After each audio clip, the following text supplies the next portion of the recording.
Ladies and gentlemen, welcome once again to the Packernet Podcast. I am your host and resident fanalist, as always, Ryan Schlip. Check us out online, packernet.com. Find me on Twitter, pack_data. Well, very, very excited because we get the NFL owners meeting. So all the Packers beat, the NFL beat is down there talking to Brian Gutekunst and some other people and whatnot. Always get a lot of really good insights here. Anytime, I've said this before, anytime you get the NFL together in a place, whether that's for the Combine, the Senior Bowl, it's a time to check back in because it seems like what happens in between, prior to Shrine Bowl, Senior Bowl, we all just come up with stuff. And then we kind of recalibrate. Some stuff is shocking, some stuff is a slight recalibration, some stuff is confirmation of what we already thought to be the case. And then we take that and we run with it for a while and we start questioning things and what about and could it be and da-da-da-da. And then the Combine comes around and again, you get more news, some breaking news, some shocking things, and some just, no, that's definitely not the case. Okay, fine. And we're kind of back there again with the NFL owners meeting where we can take all these questions that we've built up over the past weeks, especially since we didn't really, there was the one press conference with Brian Gutekunst, but it's cool to see just Packers press surrounding Gutekunst with their pile full of speculative questions that we've all been coming up with, and just hammer them. I already am seeing a lot of people probably running into... Oh, that's funny. Matt Schneidman is holding up... I'm not positive if this is what he's doing, but he's holding up his phone to record Brian Gutekunst, and it looks like he's got a giant A on his phone, and it appears to be the Arizona Wildcats logo, as if he's maybe sending a subliminal message to Brian Gutekunst to go get Teteroa McMillan. That's pretty funny. If that's what he's doing. Anywho's, why don't we go through some of it? I do want to play the audio just because, if I'm going to be kind of skeptical about what it means, the way in which they say it kind of matters, so we'll make sure that you can hear that and judge for yourself whether I'm full of crap or if you agree. Because that's always the next biggest thing is interpreting. Because sometimes they'll say something and I'll listen to people and I'm like, guys, come on. we're taking this too far, which is usually the way I stand. And a lot of times, there are times when people end up being correct, but it just, to jump to that seems a little much. And for some of these, the audio is duplicated. I don't know exactly why. It's kind of a jacked up audio. It's not on my side. It's on the person who recorded its side. But we'll start with this. One of the things that was being talked about, there's a ton of speculation on, is Jaire Alexander. Some time here to kind of figure that out and see what's best for him and for the organization. Is there a possibility that he plays for you in 2025? It could be a possibility, absolutely. But again, I think we're in the middle of that right now. Brian, do you think whatever way you go with that, it'll be resolved by the draft time? I think that would be nice, but I don't think you can say that for sure. But I think that would be helpful. So obviously, the main thing that people are clamping on to is maybe Jaire will stay. Now, one of the things that I have always harped on in these types of situations is, what is he supposed to say? Right? Because a lot of people say, oh, see, he might stay. Well, okay, first of all, yes, he might stay. I think that's always kind of been an option, but it feels like the percentage is down to about 5%. Again, the Packers are absolutely not willing. First of all, I think it's Jaire that doesn't want to be here primarily. So the maybe on the Packers side might be an absolutely not on Jaire's side. That's number one. Number two, almost assuredly, the Packers would want him to come in at a cheaper contract. They have not even offered that to him. So it doesn't sound like there's a lot of discussion about staying between the two sides. Beyond that, Jaire supposedly has closed the door on that. Even if they offer or ask, it's not going to happen. But beyond that, the final and main point, what do you expect him to say? Do you expect him to say, heck no, he's not coming back? He's not going to say that. In no world is Brian Gutekunst going to sit there and say, no, we don't want him back. He's not coming back. That's never going to happen. Just, first of all, from a decorum standpoint, you just don't talk like that. But number two, from a negotiating standpoint, you don't telegraph to the rest of the NFL, we don't want him. He's not staying. There's no way. Because that means, guess what? He's getting cut. As long as we can hold out and don't make an offer, he's definitely getting cut. Even if they're pretty sure, you don't just say it. But again, is there of course there could be a situation where Jaire has a slight change of heart, or maybe going through the process and talking to other teams and everything, realizes that the grass isn't always greener, he's not going to get as much money as he thought, he's willing to come back to the table at some point, at which point Brian Gutekunst just says, okay, we can work through this, but there are going to be some things, we're going to have to work on this, that, and the other, we're going to have to reduce your contract, you got to be willing to do this, and then he agrees to do that, and we move on. It's not impossible, it's a massive hurdle. So just saying the door isn't closed means it's not 0%, meaning it could be 0.0001%. That would technically still fall within the realm of the door is not closed. But to read so much into this as to pretend like, oh man, it just became like a plus 50% or close to 50-50 thing again, based on, yeah, maybe. I mean, the actual quote was, could be, and then after he says that, he says, but. Could be a possibility, absolutely, but. There's no power behind that statement at all. To start it with could and immediately shift to but. And then again, do you think it'll be resolved? It very much sounds in the tone of his voice like he doesn't expect this to be resolved by the draft. He said he would like it to be, but, again, it's another situation where he, as kind of in his words, says yes. It speaks in the affirmative of, yes, we would like that. It would be great. It would be wonderful. But if you listen, it very much sounds like they don't have a lot of confidence that that's going to happen. They're going to keep working on it. They're going to keep trying. They're going to keep talking to the agent. They're going to push as hard as they can to get it done. But it doesn't sound to me like Brian Gutekunst has a lot of faith, especially since the draft is less than a month away now. I mean, we've already come a pretty long way, especially since you figure by the end of the season, both sides probably knew and have been working on this, whether that's comeback, pay cut, trade, cut, whatever. All the way up to this point has been a very long time. To get it done in the next 3.5 weeks, it's probably not going to happen, right? Then you got some people even calling Gutekunst out for basically lying, oh, sure, he's coming. But he didn't. Look, he answered it in the only way that he could, and it's up to us to understand that it doesn't really move the needle all that much. Another, depends where you're standing, I guess. If you thought it was 0%, you could still say it's 0% and he's just lying. That's entirely possible. I don't think he's lying. Because the fact of the matter is, as a GM, they always want to keep all their options open. Never close these doors because it might end up being one of the best options down the road. Even post-draft. If they don't do anything at corner, it becomes more appealing to get Jaire. If they grab a corner in if they get Jade Barron in the first round, Jaire becomes significantly less valuable to them. Oh, look, we drafted Jaire 2.0 in the first round. Wonder what we're going to do with Jaire. Again, still not 0, but the percentage drops.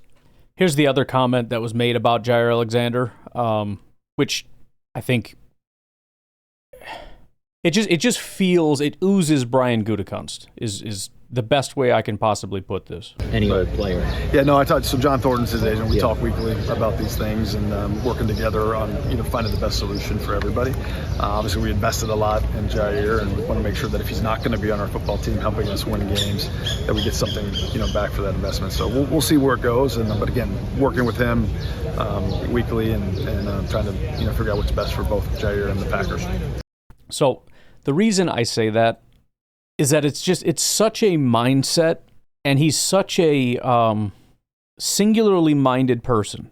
We talked about before, with Aaron Rodgers and a bunch of other situations where he just does not back down, right? I think the only time you could say he did was when he gave Aaron Rodgers his contract. Rodgers, you could say, had all the leverage, and Gutekunst caved to that and gave him his contract. But the bottom line is, and this is why I think this could drag out for a long time, and maybe why Gutekunst has that tone of not sounding super optimistic, is this is his focus. This guy has value, and we expect him to provide our team with that value. And if he's not going to be here providing our team with that value, we're going to recoup the value that we lost because we've invested a lot in it. We paid him a lot and all that stuff. We're going to recoup some value.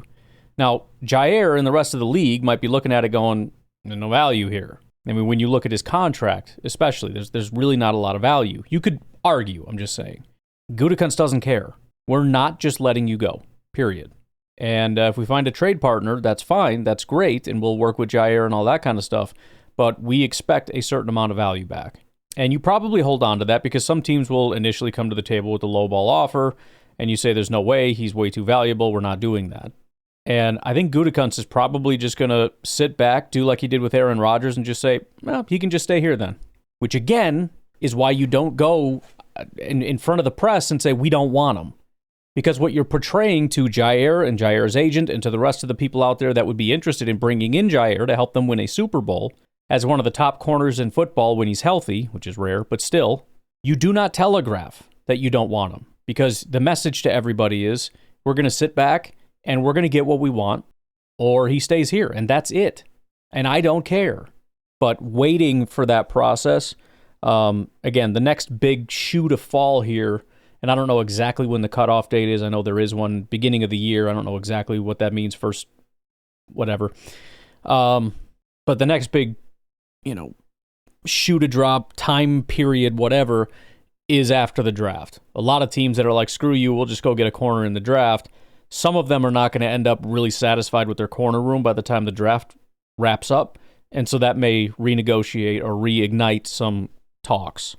And I think that's kind of what Gutekunst is, again, not closing the door. If somebody just comes screaming at us like, hey, let's just do this thing, which could happen, as far as maybe a team wants to make, they're on the phone, they want to move up to get this, that, or the other, which means they're not getting a corner. We got a deal in so we could draft a edge rusher or whatever. As the war rooming kind of continues and everything, it's possible. I just would say it's a little bit less likely. And then I think there are two more main points that he made. The one I care less about is this, so we'll go with this. This is on the tush push. Yeah, it was a huge part of drafting the proposal or anything like that, but I'm very much in support of it. I think, certainly the medical professionals at the league have high concerns about putting players in positions that could catastrophically lose. I think this is something that needs to be discussed and we need to be proactive rather than reactive. Is the Tucker draft play, would that fall in the same category though, or is that somehow? Yeah, it's really any play where our players get pushed from behind initially. That play was successful. Yeah, I think again, if we go with our players, it's not about success, it's about how safety is. So it's hard to hear that because of the weird recording. I don't know who's doing that, but again, he's about the tush push. First of all, he was not really involved in drafting it, but he's in support of it. He says it's not about the success of the play, which is good because that's the argument I hate. Saying, well, it's too easy, it's an automatic play, is stupid. Saying it's not about the success of the play, it's about the safety. And we've heard from multiple professionals that it's unsafe having people push from behind, and if that's true, fine, that's an argument. I just need things to be applied equally. Now, to be clear, I've been saying for a while that if there's a rule saying that the defense can't do it, then the offense can't do it. I can't find that rule anywhere. I don't know who said that or whatever. The most commonly cited one is the one that we all fought about forever with the Green Bay Packers blocking a kick and that whole rule and everything else. So I'm guessing that's what we're all referring to, which isn't defense. It's kind of defense, but it's special teams. It still kind of applies, but it would mean that it is entirely possible for defensive players to line up and push each other from behind to stop somebody else from being pushed from behind. I'd have to go look at the tush push plays and watch the defense to see if anybody's ever done that. I don't think I've ever seen that, or if anybody's even ever tried that. But yeah, I think consistency is going to be my biggest issue on this, and I genuinely just hate the argument of it's an automatic play, which apparently the Packers have either backed away from or were never really in support of. I don't know. Again, all I care about is if the offense can do it, the defense can do it, and that's really it. And if they can, great, I don't care. Okay, two more things, actually. I missed this one as well. Some clarity on something we all assumed, but now we get some specifics from Brian Gutekunst. Is the plan to move Elton to center? It seems obviously a lot of Banks that's going to have left guard in San Francisco. Yeah, no, we've had plenty of conversations with Elton leading up to it, and obviously he plays center in college. So he's got a chance to be an all-pro center. We've talked about a lot how versatility plays into our offensive line and having guys that can move in different spots. And Elton's one of those guys that can play all five spots. So he's a luxury, but I'm excited to see what he does in there. Now, again, the audio is all jacked up. I didn't hear what he said at the end. It sounded like he might have said, we believe he can play center as well. I don't know. definitely didn't sound to me like he said he's definitely playing center, but kind of reading between the lines thing, it definitely sounds like they believe he'll be playing center. But, I mean, it makes me excited because, I mean, we'll see how correct the Packers have been on this, but they have been insanely consistent on the idea that Elgton Jenkins' best position is center and that he's a all-pro center and all this stuff. So they are beyond excited to put him there, and I'm hopeful that they're exactly correct about that. All right, the biggest, most controversial of the things that Brian Gutekunst said that has made him public enemy number one, which I don't fully understand why. I mean, I'm reading the comments, so I guess I get it, but I have a different view on things, I guess, a little bit. Here is what he had to say about rushing the passer. I think we can do everything we need to do through the players we have on roster right now, because I think there's a significant amount of improvement for those guys, not only in year two of a scheme, but just, I think, individually as well. So we've invested in that quite a bit already, and I'm excited to see the growth that those guys will have. If the draft happens to bring us some more ammunition in that category, great. But I don't think it's something that's necessarily has to chase. Do you think So everybody's mad because it sounds like Brian Gutekunst believes in our defensive front, our pass rushers. Okay, couple things. First of all, we know that there's nobody in free agency, right? We get that. Okay, so he's not going to do anything in free agency because there's nothing to be done in free agency. So the only real question, I suppose, for Brian Gutekunst is, do you have to be desperate for pass rush, or you're completely screwed? And obviously, some people could say yes to that if they wanted to. But as I've said before, the Packers are never going to go into a draft panicked. They have to allow the draft to come to them. They're not going to allow themselves to be in a position where they're absolutely panicked. But here's the other thing. This is the thing that I find ridiculous about a lot of Packer fans. 2024 counts. Nothing before that counts. No amount of data can tell me anything. How many times did I say everybody had their worst year last year? Do you know how much better this defensive line is if they are as good as they have been at literally any other point in any of their careers? People are talking about, yeah, I hope it just magically gets better. You freaking moron. I mean, I cannot understand. I've told you before, I have a bad... I don't know how people who can remember, like, this specific play from 1996 don't remember Rashan Gary last year.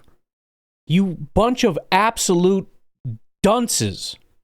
Rashan Gary last year had 15 pressures, 15% pressure rate and 10 sacks. Preston Smith had 52 pressures and 11 sacks. Did you see how bad Preston Smith was last year? Kingsley Enagbare had an 11% pressure rate.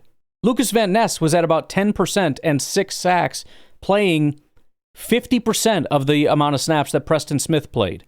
In other words, he would have had, 44 pressures and 12 sacks if given the amount of snaps that Preston Smith had? That was last year in his rookie year. Last year, I mean, not, 2 years ago, whatever, 2023. And it's the same story going all the way back. I've said this before. Everybody gets 10% plus pressure rates. It's normal. Kenny Clark had a 12% pressure rate and a 76 pass rush grade. Carl Brooks had a 10% pressure rate and a 70 pass rush grade. Devontae Wyatt had 48 pressures on 370 attempts, which is a 13% pressure rate, and 7 sacks. Devontae Wyatt had, playing 2/3 the amount of snaps that Kenny Clark played. This past year, they switched to a new scheme, and they get a new defensive line coach, right? Guy was promoted, and he became the defensive line guy. I don't know why they did that. I didn't like it. He didn't have a familiarity with first of all, having the job that he had. Secondly, working with Hafley. And he got fired because he did a bull crap job. This is one of the worst drop-offs in a group I've ever seen. And there was one coach responsible for the entire defensive line. And that guy got fired. And by the way, if your thought is, well, yeah, they switched schemes and none of these guys can do it. Well, then what? What is the solution then? You could draft 7 defensive tackles and edge rushers, and this is not fixed. Because maybe 1 or 2 end up being really good football players. Maybe. if you draft nothing but defensive tackles and edge rushers. And then we have to completely get rid of everybody. Kenny Clark, Carl Brooks, Devontae Wyatt, Colby Wooden, Rashan Gary's got to go, Kingsley, Lucas Van Ness, Brenton Cox, everybody's got to go. So what is the point? And again, let me ask the same question all over again. You're Brian Gutekunst. You're not a freaking moron. And you're being asked this question. What do you say? Our guys can't do it. And so I don't know what we're going to do. There's nobody in free agency. Everybody went back. There's a bunch of bums. Our guys suck.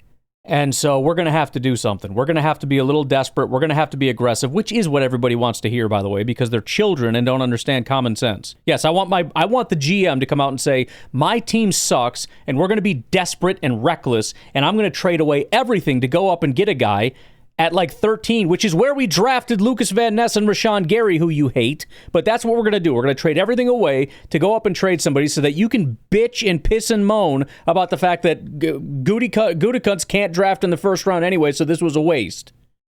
What are you even what do you want? By the way, he says this all the time. I believe in our guys. I believe in our guys. I believe in our guys. He's always going to say, I believe in our guys. You think he doesn't want better defensive tackles? Of course he does. Who does he like?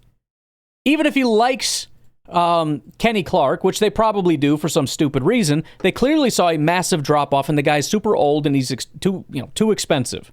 Packers don't like old people. TJ Slayton is gone. Brooks and Wooden didn't do anything last year. Wyatt, maybe they believe in. That's great. That's one guy. So he's saying, I believe we can do what we need to with these guys. Of course you believe that. You better believe that. You want your GM to just say, I give up? Yeah, we hired a brand new, overqualified defensive coordinator who is not only a former defensive coordinator, but was getting head coaching looks. Shockingly impressive defensive line coach who is not only more qualified, but is more familiar with this kind of scheme, has done a phenomenal job with pass rush on the defensive front. Not to mention, we have guys that have all proven to be very talented in the art of pass rush. Run defense, probably not, but pass rush, yes, every single one of these people. Lucas Van Ness is on the low end of that, but he still was way more impressive as a rookie. You're saying you want the GM to give up on his current team and just throw everybody out and get a whole new team. And how in the hell is he going to do that? You just want the GM to be a pissy, whiny baby like you are. You want him to get up there and piss and moan and cry. Everything's awful. This is terrible. I hate everybody. Our quarterback isn't good enough. We should have kept Rodgers. We should have drafted T. Higgins. I'm an idiot. I hate everything. Our pass rush is terrible. We've fired the coach, but that's not good enough because it's not just him that sucked. It's everybody that sucks. And yeah, they were good all before that, but I don't believe they're ever going to get better. Why would I believe in this team? I have no faith in everything. I'm a massive pessimist. That's what I want in a GM, a pessimist that doesn't believe anything's ever going to get better and that we can't improve people, that we shouldn't even get new coaches because what's the point? They're not going to fix anything. Why did they even bother? This is the other thing. We always cry about why don't you fire that guy because they're not doing a good enough job. Go get a better coach. They did that. They fired the guy. They got a better enough coach. And now you're mad at Gutekunst for believing that that's actually going to have an impact. What the hell is wrong with you people? Fine, you have no faith. Then stop complaining that somebody has faith. I don't understand this notion that if anybody believes that something can be fixed, they're an idiot. You're an idiot for not fixing it, and then if you fix it or do something to fix it and believe it's fixed, then you're an idiot. Oh, okay. So what is the plan here? By the way, I just, again, been very sick. I'm sorry, I forgot about the whole free agent game. It just popped into my head because I was thinking, I wish you guys were GMs. Very sorry. Like I said, I haven't eaten in 4 days. I had breakfast this morning. Stomach's a little upset, but we're going to power through it.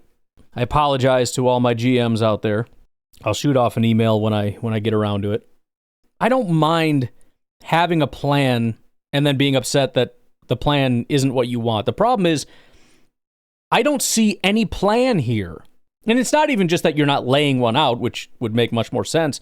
It's the fact that there can't be a plan. This doesn't make sense. I can't see. Maybe I'm missing something. You tell me. Call in and tell me, what do you want Gutekunst to say? He's already said we have to get better there. That's the truth, and that is absolutely the case. He's also said that they may draft edge rushers in the draft. He didn't say they're not doing it. He just said they're not going to be desperate. It's not such a bad situation that we're going to be desperate. What do you want? I want him to be reckless so that I can criticize him for being reckless, for giving away picks, for moving up and drafting somebody that I'm going to choose not to believe in anyways. Who do you want him to draft? One of the undersized guys? One of the injured guys? You want him to get the high athleticism guy with no production? Those are your options. There is no slam dunk outside of Abdul Carter, and even that's not a guarantee. What do you want him to do? What's the plan here? Just piss and moan and set yourself up for failure where you say it's desperate and we have to do something, and then you probably don't end up drafting one until the second or third or fourth round, and then obviously, by your own words, you're a failure. Is that your plan, genius? Is your plan to overdraft some underqualified edge rusher, which is going to just annoy you anyways? I'm going to start doing it. People send me their mock drafts all the time. I'm just going to stop being nice. I'm going to start being a douchebag. I changed my mind. I think I'm glad that everybody in the draft community is a jag-off. Because anybody that does a mock draft has to have some amount of empathy for what GMs go through. Because you can't do anything right. Again, I currently own the largest NFL draft Facebook group. Okay? They do mock draft after mock draft after mock draft. Go do a mock draft, put it in there and say, what do you think? You might get a couple nice responses. A lot of the people are going to call you a freaking idiot. Go on YouTube, create a mock draft video and put it on there. The people on YouTube will call you an idiot. It doesn't matter what you do. And that's the point, and that's what gets so annoying. It doesn't matter. Gutekunst can do anything. It doesn't matter he's an idiot, and he needs to be fired. What matters is he acknowledges last year was unacceptable. The question is, how do you fix it? What is your answer? What is your answer? You have to draft somebody. Draft who? When? How? Who's available? What are you willing to do to guarantee that you end up with somebody? And does it matter who it is? Because if it matters who it is, then you're going to have to be significantly more desperate. How many first-round guys do you think are guaranteed slam dunks as opposed to people that you hate? And what are the odds you're going to end up with them? What are you going to have to do to make sure? You're going to have to look at find that one guy. What's the earliest they could go? Draft up in front of that person, which is probably going to take multiple first-round picks. Then you draft that person. Now you've lost a ton of picks, and there's still a pretty high chance that this person is not going to be the answer. You also still, having given away draft capital now, so we probably lost at least a pick in this year, depending on how high you had to move up. You probably lost a first next year and then something, mid-round pick maybe, I don't know, a little kicker. You haven't addressed wide receiver, you haven't addressed corner, you haven't addressed a defensive tackle, so you're going to fail, no matter what. People in the comments, so we're not getting edge or defensive tackle, great. Why do you think that? All he's saying is we're not going to be desperate. If the best player available is an edge or defensive tackle, take a wild guess what we're going to do. He's going to draft him. Yeah, that's what he's going to do. But we just get into these weird death spirals of, great. Now we're never going to get an edge. He just said we're never going to draft one now. Wow, that's not even close to what he said. And again, just like before, Mr. Not Carl on this comment thing lays out another reason why you say these things. He says, this is coach speak. It gives them flexibility. By announcing you are getting a pass rusher, teams will trade ahead of you in the draft. They will ask for more in player acquisition. No good negotiator will tell you their plans. It's power. Green Bay always says the right thing. Again, even if you are desperate, do you say that you're desperate? Do you go in for... That's the thing. It's like, I just want you to tell me what I want to hear. No, I don't want him to tell me what I want to hear. I want him to do the right thing at all times. If they knew who they were going to draft, do you want him to tell you who they're going to draft? Of course not. You want to keep it a secret. So even if there was desperation, do you think that you would say that? No! In fact, you would do the opposite. You don't want people to think you're drafting an edge rusher because you would be super paranoid because people are out there saying, you got to watch out. They're going to draft an edge rusher. As a GM, what are you thinking? Shh! Shut up, stupid! Don't say it! I don't want people to know. So you start putting it out there that you're going to draft everybody else. We got to look at wide receiver. We got to... Why? So that nobody panics and says, no, there's one edge rusher left. We got to jump up in front of the Packers and grab him. But no, we don't care about any of this. None of this matters. The only thing that matters is he didn't say the words that make me happy, even though I don't even know what those words are. And if I heard them, I'd still be upset because I'm just never going to be happy. I'm dying to know what he could have said to make people happy here. What, we have to draft an edge rusher? Give me a frickin' break. I'm so happy you all are not GMs. Do I want edge rush help? Yes. Do I want defensive tackle help? Yes. Do I want the Packers to be desperate? Never. Ever, never, ever. Because it means you're going to give away too much value for too little value, right? If you make a trade instead of 2 10s for a 20, you're maybe trading 2 10s for $15. That's not good. It sucks if things don't go the right way. If free agency doesn't go the right way, which this didn't, it was terrible, right? I'm not saying for the Packers specifically, I'm just saying in general. Okay, I'm feeling better. By the way, real quick, part of the issue with the change in scheme, I already told you that Rashan Gary did get better in the second half of the season already, but he wasn't the only one, just to be clear. So if we look at just the second half of the season, including the playoffs, Rashan Gary led the team with 29 pressures and 6 sacks.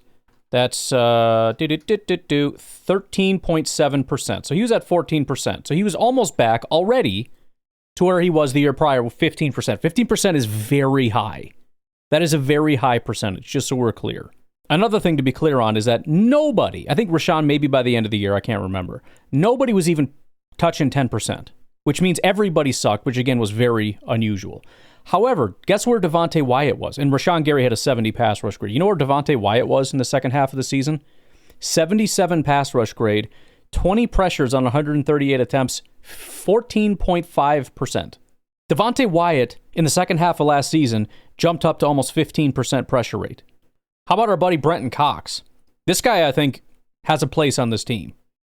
I think we kind of saw that right out of the gate with him, where he seemed to kind of fit this. We were kind of hoping, right? I hope him and Mosby can come in and kind of do their thing, and they both did, by the way. Do you know where Brenton Cox's pressure rate was? 16% in the second half of the season. Again, not a ton of opportunities. 50% of the opportunities, a little more, than Rashan Gary. But still, 18 pressures and 4 sacks is 16% pressure rate. So Rashan Gary, Devontae Wyatt, and Brenton Cox already showed that they can do it. Kenny Clark didn't, and he had a really bad season, but it was certainly better. 18 pressures on 204 attempts. So we're just under 204. He's at 9%. Not good enough. I'm ready to move on. The whole 9 yards. I get it. But just to be clear, by the second half of the season, Kenny Clark was quite a bit better. Kingsley, who also had a terrible year, got up to 9% and 3 sacks. Still not anywhere near good enough, but he was, as bad as his season went, by the second half of the season, he was at 9%. He was climbing. How about Carl Brooks? He was at 11% on the season. 16 pressures on 148 attempts. And how about the terrible, evil, no good Lucas Van Ness, piece of crap, garbage loser?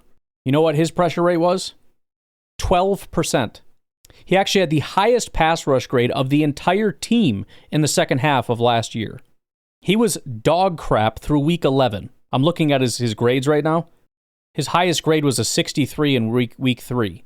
Starting in week 12 is when he turned things around with a 94 pass rush grade in that game. He still didn't get a ton of usage. It went up after that game. But he had 3 other games at or near 70 after that game. Again, 63 was his previous highest. He had, I think, 7 pressures through 11 weeks. He had 13 for the remainder of the season. So almost double in less games. So the big jump that we want to see from Lucas Van Ness, even if this isn't that, if you want to say it's not big enough for you, it kind of already happened. Again, he didn't have a terrible rookie season.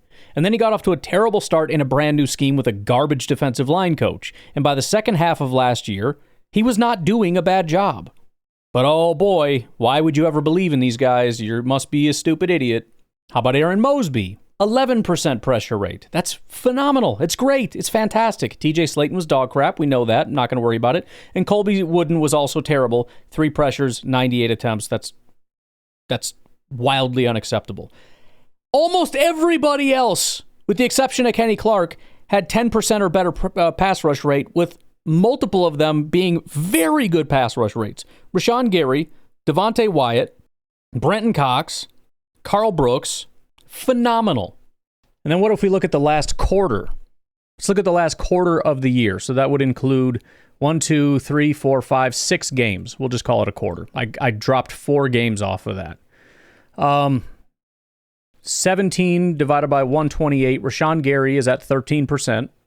Carl Brooks, 16 divided by 98. He was at 16%.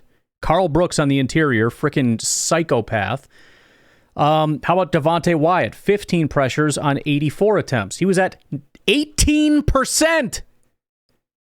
18 with an 82 pass rush grade. That's my freaking boy right there. I told you not to doubt my boy Devontae Wyatt. Guy's a freaking madman. And a 60 run defense grade. I'll take that. For him, all day I'll take that. 18% pressure rate over 6 games. That's a third of a season. The final third. Oh, yeah, these guys suck. Yeah, don't worry about it. Even Kenny, in the last 6 games, got up to an 11% pressure rate. 14 pressures, 128 attempts. You know what Brenton Cox was? It was actually 5 games for him. He missed a game. Brenton Cox's pressure rate was 18%. 18.05%. 13 pressures on just 72 attempts and 2 sacks to boot. Rashan Gary is the only one that had more than 2, which, by the way, Kingsley had 2 sacks. Brenton Cox had 2 sacks. Wyatt had 2 sacks. Carl Brooks had 2 sacks. Rashan Gary had 4 in this very abbreviated period of time, which, again, if it's a third of a season, 4 times 3 is 12. Kingsley didn't quite get up to 10%, but he had 10 pressures on 104 attempts. Basically 10%. Lucas Van Ness, 8 pressures on 79 attempts, so still 10%. Aaron Mosby, 8 pressures, 61 attempts. And then again, Colby Wood and TJ Slayton, terrible. So you got basically the entire team, minus Colby Wooden and TJ Slayton, at the 10% mark or better, with some of them at just stupid levels. I think we had 2 guys at 18%. Again, I don't have any issue adding to the defensive line group. But we saw last year, due to a scheme change and a bad defensive line coach, everybody took a massive step back, and it took them a long time to get up to speed. This right here looks a lot like the old crew that I'm familiar with. In fact, for some of them, it's quite a bit better. The fact that we learned that Brenton Cox is actually freaking good at this, and Aaron Mosby is actually quite freaking good at this, and Lucas Van Ness is at least serviceable, if not borderline good. Again, the entire second half of the season, dude was pretty fantastic. Kenny Clark is like the biggest weight on this team, and he still was, 11-12%, and our number 1 run defender with a 72 run defense grade? That's our biggest weakness right now? Or DT4, Colby Wooden? Oh boy. Just relax. Everybody freaking relax. All right, well, quite a bit of ranting there. Looks like we're just not going to take, I'll just have to slap in some random freaking ad placements in there. All right. That took way longer than I expected. Didn't really see that. You never know. In other news, what else have we got here? NFL executive Peter O'Reilly said today that the league is exploring the possibility of a regular season game in the UAE, which is the United Arab Emirates, but more work is needed before it becomes a reality. Again, I'm kind of torn on this whole thing. Part of me thinks it's freaking awesome. Part of me thinks it's really stupid. UAE makes sense. It's just a stupid amount of money out there. So for Roger Goodell, they're all seeing dollar signs. I'm sure they could put together a phenomenal facility. That is, they already have them, but I'm sure they'd be willing to foot the bill to do whatever they need to do to get the highest quality, this, that, or the other. Pretty cool experience, I think, for people that are there. If I ever find myself in a position where I have a bunch of money, I would love to see the Packers in UAE, just like Ireland or anywhere else. But I think that would be quite a fun excursion. Also, speaking of expansion, the Green Bay Packers made an announcement here. Packers awarded international marketing rights in Germany, Ireland, and the UK. This is through the NFL Global Markets Program. This move aims to engage with current and future Packers fans and further develop the team's worldwide reach. Of course, I think that's pretty cool. Packers COO and General Counsel Ed Policy expressed excitement about investing in international growth and building long-term relationships. The Packers chose Germany, Ireland, and the UK due to its existing fan bases, cultural fit, and growth opportunities. They may consider other countries in the future. The team will launch specialized international marketing later this year, including events, digital initiatives, curated content, and fan engagement. The Packers will promote Wisconsin charm and character to new audiences. The announcement allows the Packers to broaden corporate partnerships and sell sponsorship rights in these designated markets, which is very cool. The Packers have previously participated in international regular season games in London and Brazil, as well as preseason games in Toronto, Tokyo, and Winnipeg. Packers have also been involved in programs like the Global Sports Mentoring Program and supported organizations like the We Can Morocco to promote gender equality. I don't know what that means. This program launched in the NFL Markets program launched in 2022, enabled NFL teams to build their brand globally and drive fan growth outside the U.S. Teams are awarded rights for at least 5 years. It's very cool. I guess I wouldn't have thought that they needed some kind of special thing to do this. I mean, obviously the NFL would have some say, but why would the NFL not want you to do? I don't know. That's very weird. So like I couldn't prior to this works out some kind of a deal with the group in Ireland. I don't know. It just seems weird. Do whatever the heck I want. Dude, leave me alone. Whatever. Very cool. I love the concept of expanding fanhood. Right, actually playing there is obviously a hot button topic. I'm kind of wishy-washy on that. Sometimes I love it, sometimes I hate it. But expanding the fan base and finding more Packer fans throughout the world is something that I absolutely love. A couple of things I just saw here recently, just kind of flipping through real quick. Browns Jimmy and Dee Haslam acknowledged today that the team is still recovering from, quote, a big swing and a miss, unquote, on Deshaun Watson, having paid him $230 million fully guaranteed and traded 3 first-round picks and more. Another quote here says, hold me and Dee accountable. So this is a situation with a player on the roster that they're openly saying, yeah, this guy's a piece of crap and there's nothing we can do about it. The crazy thing is, obviously they're willing to move on because they have to, because this is a disaster. But Ari Mirov goes on to expand on this and says Deshaun Watson is still set to earn $46 million this year and next year, with an $81 million cap hit in 2026 and over $55 million in dead money once he's gone. This is the worst. I don't care. You bring up some nonsense between the Vikings and Cowboys or some I don't care. This is by far the worst trade in the history of the NFL. I'd be shocked if it wasn't the worst trade in all of sports. The contract was ludicrous. The fact that you trade for a guy with those allegations to begin with, and then the way that it turned out, gets a little worse. It says, yet, this is the clearest sign that his time as the Browns starting quarterback is likely over despite those numbers. If so, in other words, if he is done and will never take another snap, he will have started just 19 total games. $230 million fully guaranteed for 19 games of dog crap quarterback play. Oh. In other news, somehow that's your fault. All right, that's got nothing to do with me. In other news, I promise I'm staring at a picture of Aaron Rodgers and nothing else. The Steelers are still waiting on Aaron Rodgers. Mike Tomlin says he's comfortable with being unsettled. Essentially, like, I've been at this a real long time. I know how it goes this time of year. It is what it is. It's hard to rattle me at this point. In other news, good Lord. I think that's about all we got here. Jake Shavink pulled this up. I thought was pretty cool. I don't know. People are just starting to put these out. I don't know if Reception Perception, which is a pretty interesting site. Maybe they just put out college stuff. I'm not sure. I'll have to go check that. Maybe we can do that tomorrow. We've done a ton of wide receiver stuff. I'm trying to get away from it, but there's some good stuff here. But there's a site called Reception Perception. They've done some cool stuff with our NFL receivers. We've looked at it sparingly, but they have a success rate by route. And, usually with these things, you got 2 or 3 that are green and a couple yellows and some reds.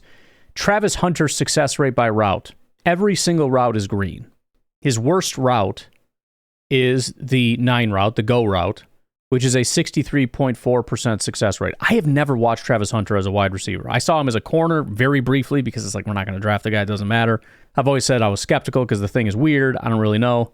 And I just assume he's going to be a corner. So I don't think about him other than doing mock drafts and going, yeah, he's going to go here or whatever. This is very interesting. And it goes back to, what was it? The Browns, I think, said that they had him as a receiver, which I, again, kind of disregarded because I figured they're probably not going to draft him anyways, and whoever does is going to make him a corner, so it doesn't matter. But, I mean, if he's this good of a receiver, he probably is going to play 2 ways because there's no way this good of a receiver is just going to sit on the bench while your offense is out there struggling. I mean, we'll see.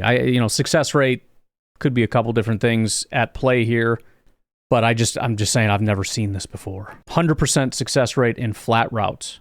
100% success rate in screen passes. 100% success rate in out routes. I mean, like, what? 91.7% in other routes. In fact, everything is 80 and above except go routes and corner routes. 63.4 for go routes, 66.7 for corner routes. Everything else is 80% up to 100%. Some weird, wild stuff.